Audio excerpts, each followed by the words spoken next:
सम्राट कंपनीच्या पिठाच्या पॅकेटमध्ये आळ्या आणि सोंडे आढळल्याचा आरोप प्राणीमित्र राजू कुमावत यांनी केलाय।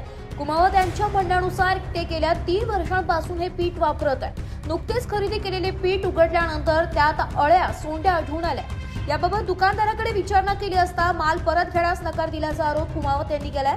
या प्रकरणी FDA कडे तक्रार दाखल करून चौकशी व कारवाईची मागणी करणार असल्याचं त्यांनी सांगितलंय। पिठामध्ये किडे नेमके कोणत्या कारणामुळे आढळले हे तपासणीनंतरच स्पष्ट होणार आहे। हे पीठ आम्ही जवळजवळ दोन एक वर्षापासून आता जे पीठ आहे ना ते खराब निघलं। आम्ही दुकानवाल्याकडे गेलो, तो म्हणे कोणाकडे बी जा काही होत नाही म्हणे। तो डायरेक्ट बोलला त्याच्यात आळ्या आणि किडे पूर्ण, आणि तो अजून धमके देऊन राहिला कोणाकडे बी जा म्हणून।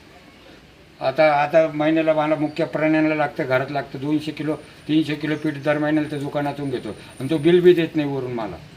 आणि आता मी पोराला पाठवलं, तो डायरेक्ट काय म्हणतो का ते पीठ बदलून नाही जाणार, तुम्ही कोणाकडे घरी चाळणी मारा म्हणतो डायरेक्ट। कारवाई व्हायला पाहिजे। माणसं मरतील, किडे खायचं का पीठ? किती 34 रुपये किलोचं पीठ येते। कोणत्या दुकानातून घेतलं? रविवार कारंजावर ते दुकानाचं नाव बी सांगतो मी तिला गेलं। आता पोराला पाठवतो म्हणे चाळणी मारून सर, पावसाळ्यात असंच राहतं म्हणे, पीठ बदलून नाही जाणार म्हणे, तुम्ही कोणाकडे जा म्हणे, काही होणार नाही म्हणे। आमची कंपनी एवढी मोठी आहे म्हणे आमच्याकडे। आपण कोणाला तक्रार केली का? तक्रार अजून केलेली नाही। त्याच्या दुकानात पहिले गेलो, नंतर मग पत्रकारांना बोलवलो। आता 1700 रुपयाचं पीठ आहे, कमीत कमी 1700 रुपयाचं पीठ आहे। त्याच्यातून आता ते काल परवापासून तर खाजं बी यायला लागले आम्हाला ते पिठामुळं। आळा आहे ॲक्च्युली, किडे मिडे तुम्हाला लगेच चाळून दाखवतो मी। आणि तो म्हणतो चाळणी मारून घ्या डायरेक्ट म्हणतो। मोठा होलसेलर आहे ड्रायव्हर कारंजा, दुकानाचं नाव बी आहे, त्यांनी बिल वगैरे काहीच दिलेलं नाही।